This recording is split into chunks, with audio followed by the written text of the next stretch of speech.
Controversial freshman Congresswoman Ilhan Omar is once again in the news for offensive tweets. This time, many people are saying that statements she's posted online are anti-Semitic. In fact, she retweeted a man who was criticizing her for being anti-Semitic, saying she may as well just call them hook-nosed. Now, many people said maybe she just doesn't read these tweets or know what's going on, and perhaps that's fair. You may remember during the Covington incident, she actually tweeted a defense of a hate group known as the Hebrew Israelites before shortly deleting it. This time, though, she's got the ire of Democrats, Republicans, and Jewish advocacy groups, and some Democrats are calling on Nancy Pelosi to denounce her anti-Semitic tweets. In fact, this isn't the first time she's been accused of anti-Semitism. Today, let's take a look at exactly what's going on with Ilhan Omar and what people are saying and why they're so angry. But before we get started, make sure you're following me on Minds at minds.com/Timcast, because we're going to be building out a digital newsroom for our channel Subverse. And if you want to support these videos, simply share them and help spread the message. The first tweet in question, posted just the other day at 7 p.m. from Ilhan Omar. She said, "It's all about the Benjamins, baby." Many people were immediately offended because it would seem like she's implying that Jewish people are either only interested in money or are using money to control politics, part of an anti-Semitic conspiracy or just an anti-Semitic stereotype. In fact, Majid Nawaz of the Quilliam Institute responded by saying, "You promised during elections not to support a boycott of Israel. After you won, you supported a boycott, too.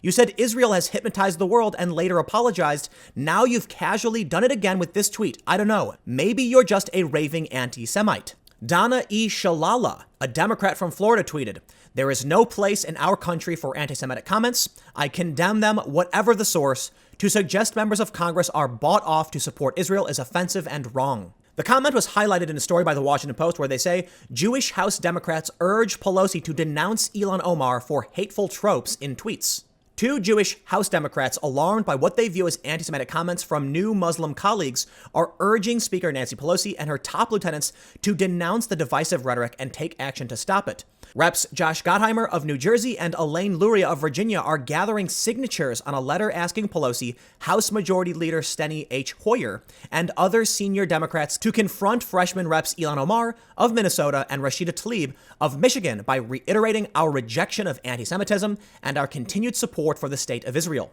They said, "As Jewish members of Congress, we are deeply alarmed by recent rhetoric from certain members within our caucus, including just last night, that has disparaged us and called into question our loyalty to our nation," the letter reads, according to a draft viewed by the Washington Post. "We urge you to join us in calling on each member of our caucus to unite against anti-Semitism and hateful tropes and stereotypes." While the letter does not name Omar and Tlaib, its intention couldn't be clearer. In fact, Jewish lawmakers in recent weeks have huddled privately to discuss what they should do about their new colleagues who openly criticize Israel and have made insensitive comments about Jews and Jewish Americans. The last straw came Sunday night when Omar suggested in a tweet that House Minority Leader Kevin McCarthy only supported Israel for campaign donations. When people asked what Omar meant by McCarthy's motives being all about the Benjamins, she tweeted AIPAC, referring to the American Israel Public Affairs Committee, an influential pro-Israel lobbying group that has spent millions sending lawmakers on visits to the Jewish nation over the years. And as they mentioned, it's not just Democrats. We have this story from The Hill. GOP leader urges Democrats to call out anti-Semitic tropes. House Minority Leader Kevin McCarthy on Sunday called on Democratic leaders to speak out against anti-Semitic language after Rep. Ilhan Omar sparked backlash with a tweet suggesting that a pro-Israel lobbying group was buying off lawmakers. "Anti-Semitic tropes have no place in the halls of Congress," McCarthy tweeted. "It is dangerous for Democrat leadership to stay silent on this reckless language." The Republican added that one of his greatest honors is leading new members on a bipartisan trip to Israel. And while it is surprising to see both Democrats and Republicans uniting over this issue, it's not surprising when you see a Jewish advocacy group calling on Omar to apologize for her statements. AJC, or the American Jewish Committee, tweeted, "Elon Amen, suggesting that a Jewish organization is buying off American politicians is both demonstrably false and stunningly anti-Semitic. American politicians are pro-Israel because Americans are. Apologize." AJC included a screenshot of a tweet from Omar where she responded to a question about who she thinks is paying American politicians to be pro-Israel by saying AIPAC. Her tweet was in reference to the major pro-Israel lobbying group. The story was actually made much worse because Ilhan Omar retweeted someone who was criticizing her because I guess she didn't read the tweet, which is something she's done in the past. Yasha Arli tweeted, "Congresswoman, Do you not realize what you are saying here, or do you not care? And he links to the Wikipedia entry for stereotypes of Jews. He continues, the Congresswoman has retweeted this tweet. Joshua Zaitz said, I'm one of those American Jews who opposes the occupation, laments Israel's anti-democratic shift, and doesn't regard the country as especially central to my Jewish identity. And I know exactly what the Congresswoman meant. She might as well call us hook-nosed. And you can see here, Ilhan Omar actually retweeted this. Yashar Arli said, did she not read the full tweet? 4. Looks like she didn't. She undid the retweet. Even Chelsea Clinton chimed in. Batya Ungar Sargon tweeted, please learn how to talk about Jews in a non-anti-Semitic way, sincerely American Jews. And Clinton responded, co-signed as an American. We should expect all elected officials, regardless of party, and all public figures to not traffic in anti-Semitism. But what may be the most alarming is Ilhan's response, that it was exciting. This from CNN. Ilhan Omar says it's exciting. Her controversial views on Israel are sparking debate. They say Omar of Minnesota is defending her controversial views on Israel as they come under scrutiny in Washington, telling CNN that it is not surprising her positions are generating attention and that she finds it exciting to be sparking debate. It's not surprising. I think it is actually exciting because we are finally able to have conversations that we weren't really willing to, Omar told CNN on Tuesday. It is really important for us to get a different lens about what peace in the region could look like and the kind of difficult conversations we need to have about allies. There are a few things that do need to be pointed out. For one, you can criticize Israel without being an anti-Semite. You don't have to be pro-Israel if you're Jewish. And I think it's fair to say that a lot of what Ilhan Omar and Rashida Tlaib are critical of is Israel's political actions, their governmental actions. However, I think when you see how she's framed things repeatedly, as well as Rashida Tlaib, it's fair to say that they at least do have some negative stereotypical ideas about Jewish people. As Batya said on Twitter, you can talk about these issues in a non-anti-Semitic way. Now, a lot of people have criticized the criticism, saying simply because they're making references about the Israeli government doesn't mean they're anti-Semites. But that's a bit unfair too, because people often talk about the cultural sensitivities of other areas, of other regions. Donald Trump recently was criticized for capitalizing the word trail in one of his tweets when he was talking about Elizabeth Warren, because people felt like he was referencing the Trail of Tears. So if you're going to be concerned about the cultural sensitivities of other nations based on the capitalization of one word, I think it's also fair to point out that many people are going to be offended when you tweet things about only wanting money, or having control over governments because you just want the money.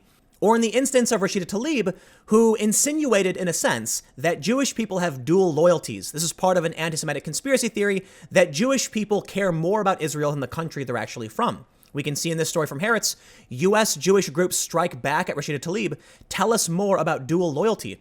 Jewish groups denounced a tweet by the Palestinian-American Democratic Congresswoman in which she bashed senators supporting anti-BDS legislation. They forgot which country they represent. So ultimately, I do think people try to find whatever victimhood they can. I don't think Rashida Tlaib was trying to play up an anti-Semitic trope. I think she was making a point about supporting a foreign ally more than your own country, which Republicans have done, which anti-war Democrats have done, and activists have done. You are allowed to be critical of other countries without being assumed to be an anti-Semite. But there is the question, how many grains of sand make a heap? If you're not familiar with the phrase, it means as you slowly add grains of sand to a small pile, at what point does it become a pile? Is it 1 grain? Is it 2? And the reason I bring this up is it's an analogy to how many times does Ilhan Omar or Rashida Tlaib need to accidentally infer something that may be an anti-Semitic trope? But I also want to point out the rise of anti-Semitism in the Women's March. The Women's March had millions of women marching in D.C. and across the country, and it's been embroiled in a scandal because the women at the highest levels believed in anti-Semitic conspiracy theories. And this is reported by the New York Times and Tablet magazine. So it's not hard for me to believe if progressives like Alexandria Ocasio-Cortez are willing to stand alongside known anti-Semites, that other progressive congresswomen will probably also hold these views. And then when you see them repeatedly making statements which are being construed by many as anti-Semitic, I'm going to have to lean towards, I think they probably hold these views. Again, I do think people stretch things out, they try to find victimization where they can, and it's probably not always apt, but at a certain point, I think you're going to see you've got a heap of sand. That they've said things over and over again, that they've made false statements. I mean, Ilhan Omar defended a known hate group. The Washington Post ends by acknowledging the anti-Semitic tweet dug up from Ilhan's past, saying, Omar has found herself responding to anti-Semitism accusations before. Last month, she acknowledged that she unknowingly used an anti-Semitic trope after a 2012 tweet surfaced in which she said Israel has hypnotized the world. May Allah awaken the people and help them see the evil doings of Israel. Omar had initially said she didn't understand why American Jews would be offended by that statement, which critics argued evoked ugly Nazi conspiracies about Jewish people's powers to hypnotize the world. She then backtracked and apologized after a New York Times columnist explained to her why Jews could find it offensive. And she later expressed regret while on The Daily Show with Trevor Noah, saying she had to take a deep breath and understand where people were coming from and what point they were trying to make. Omar made no apology Sunday night, but she did accept an invitation from Clinton, one of her critics, to talk about anti-Semitism. And that's essentially the point I'm making about grains of sand. When you can pull up a tweet from 2012 where she calls Israel evil, a lot of people are going to assume that all of these different statements she's made are pointing in one direction, not just at Israel, but at Jewish people in general. But I do think it's fair to point out people will try to find victimization where there is none. But let me know what you think in the comments below. We'll keep the conversation going. You can follow me on Minds at minds.com/Timcast. Make sure to stay tuned. New videos every day at 4 p.m. and more videos coming up on my second channel, youtube.com/TimcastNews at 6 p.m. Thanks for hanging out, and I will see you all next time.